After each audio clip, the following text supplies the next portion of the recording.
On this week's edition of The Overtime, I'm here at Old Trafford Stadium in Manchester, United Kingdom, where I'll be asking sports fans what they love most about football and what their favorite memory is. The NEU Lumberjacks are here in St. George, Utah, where they are in hunt for some sweet revenge from their last year's loss against the Utah Tech Trailblazers. College basketball is back. NEU started off its season on a 2-game road streak with both Mountain West opponents, including here in Las Vegas at the Thomas and Mack Center in one of the most iconic stadiums in all of college basketball. NEU fell short to the Lady Rebels 85-71, but the team still has high hopes as they start their season. Welcome back. My name is Emery, and I'll be your sports reporter for the night. Welcome back. My name is Emery, and I'll be your sports reporter for the night. We've got a lot of coverage from this last week, so let's get right into it. The NASCAR Cup Series Championship race took place down in the Valley last Sunday.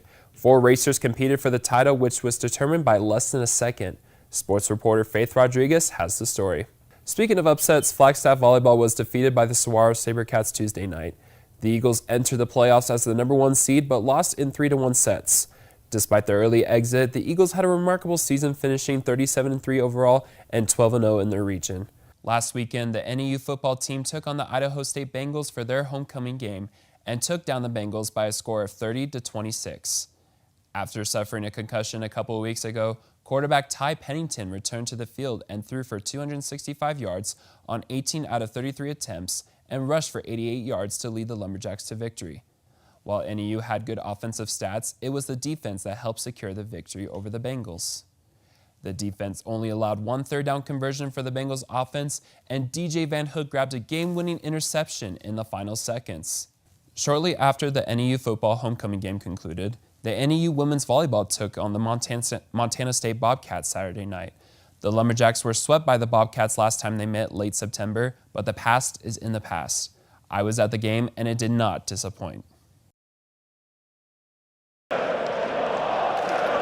Rain or shine, almost 80,000 Manchester United fans gather at Old Trafford to enjoy some soccer, or in British terms, football action. In the UK, football is considered to be the biggest sport along with most countries outside the US. Some fans travel across the country or even across the world to watch Manchester United. I talked with a couple fans outside the stadium to get their input of what the sport means to them. The Flagstaff Eagles and Coconino Panthers took the field last Friday night in their 55th annual rivalry match. Fans gathered and filled up the seats at Cromer Stadium to enjoy the game despite the weather conditions. While the weather was cold, the Panthers came out hot after Dylan Collado returned a punt for 70 yards for a touchdown in the first quarter. The NEU football team faced the Utah Tech Trailblazers last Saturday in St. George, Utah, seeking redemption for last year's loss in Flagstaff. From start to finish, the Lumberjacks took advantage of the defense as they put up over 500 yards of offense. NEU head coach Brian Wright gives credit to the running game as part of their success to victory. The NEU women's volleyball team took the court Saturday night on homecoming weekend to face the Montana State Bobcats, looking to avenge their loss from last month. The Lumberjacks picked up their first conference win early in the week and looked to keep the momentum going. Even though the NEU football game ended about an hour before the volleyball game, the fans made their way to the Rural Activity Center to show their support. Head coach Ken Murphy expressed his gratitude to the fans for coming out. The Lumberjacks now have a 2-1 record and will continue to be on the road as they face Incarnate Word on September 21st. I think like in any game, you're going to go back, you're going to evaluate the film. I think we're going to see a lot of things from tonight that we did not do as well as we would like, that wasn't up to the standards. So we'll go to work this week and have a great week of preparation to, give us an opportunity for this Saturday. Connor Emery, NAZ Sports. With a Panthers win, they move on to the postseason and visit #4 seed Micah Mountain this upcoming Friday in Tucson. While this was a dominant win for Coconino, they look to keep the momentum going and make a deep run in the playoffs. Connor Emery, NAZ Sports. The Lumberjacks put up a fight with the Bobcats where most points lasted for a while in every set.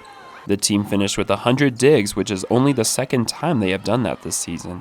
Redshirt freshman Gigi Greenlee led the team with a season-high 16 kills, helping the Lumberjacks to a 3-1 set victory. Obviously, getting Gigi in the lineup helps with a lot of kills, and she's a really physical player. But it's just something we've been working on. We've been really grinding at it for the last 3 or 4 weeks, getting more kills in matches, and I thought some things have started to come together the last few weeks, or last week or so, but you really saw it tonight.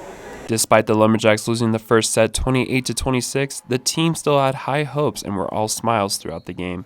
The team now has a 500 record and look to keep the winning streak going when they go on the road this week. Right now, what we really like to focus on is this week was this week. We keep building on it. We have a lot of momentum going forward.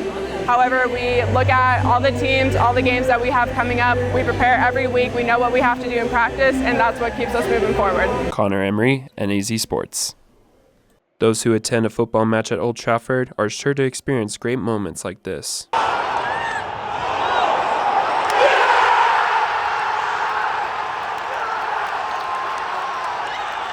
Connor Emery, NAZ Sports.